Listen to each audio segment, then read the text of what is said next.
Alright, hey, it's Brickhead179, and here's the second part of my MiG video.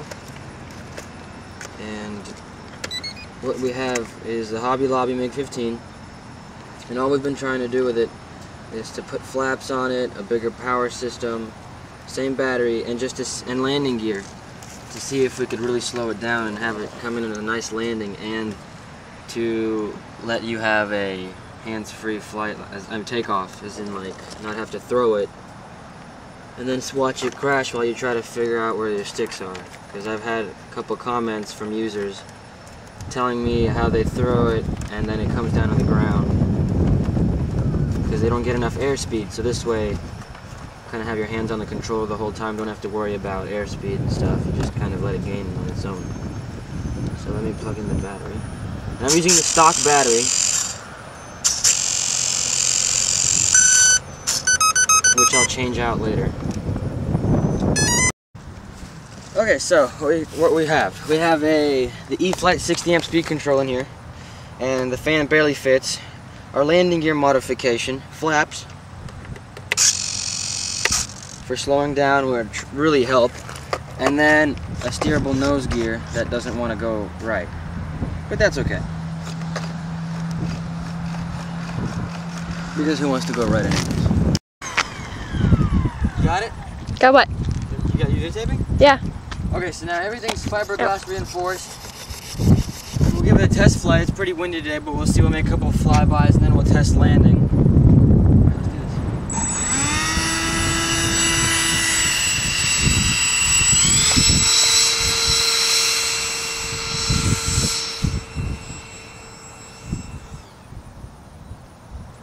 Watch this.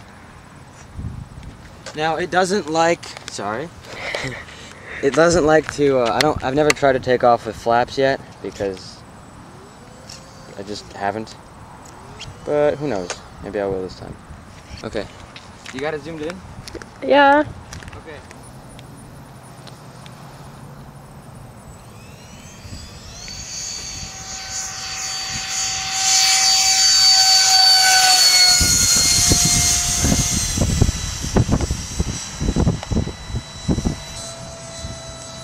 You're not going to get it when it's far away, you only get it when it's moving.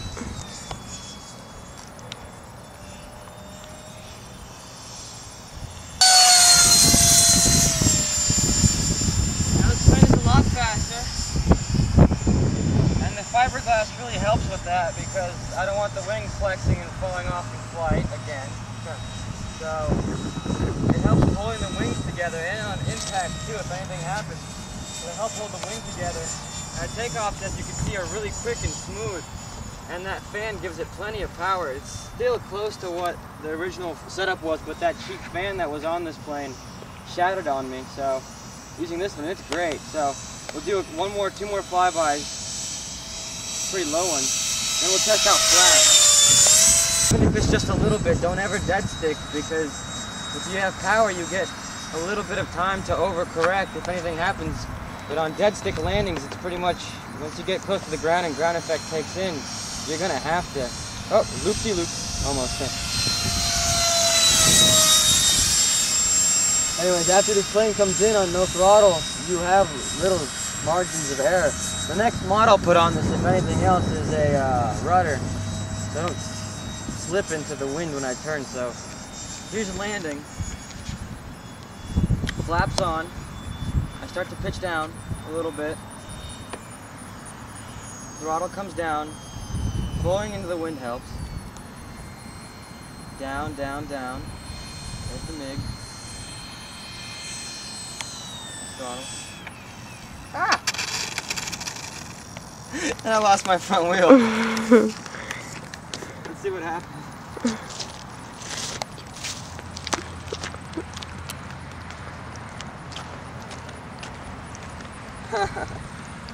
What? It didn't break off, it slipped off. It came off my hook. I had it bent back so that it would absorb more impact if I came in for a rough landing. And then it just came off. Remember kids, always tighten your wheels or they'll fall off. That's hilarious. I didn't know that would have happened. What do you think, one more flight? Sure. I think it has enough power for just one more flight. I don't know. Let me see how that hat came off. It's not even on there. I forgot to, I guess, tighten it. Yeah, I forgot to tighten it. Yeah. Okay, so we're gonna do one more flight. We're gonna do a takeoff, one lap, and then a landing, just to demonstrate a landing without the wheel falling off. And if anyone wants some PDF plans on how to do the flaps, the reinforcements, and the landing gear, just comment on the bottom and tell me what you want it, and I'll send you one. Alright, so I'm gonna walk it down this time. Hopefully we don't get ran over.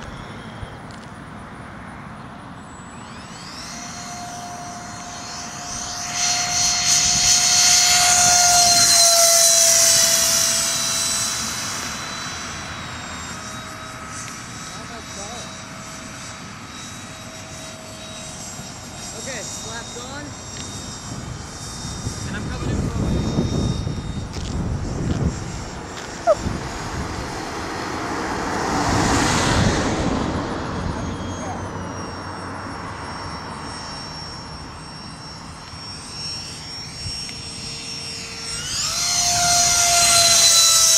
Way too fast. 1 second.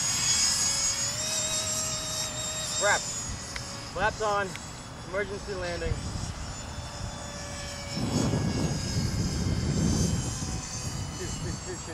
Shoot.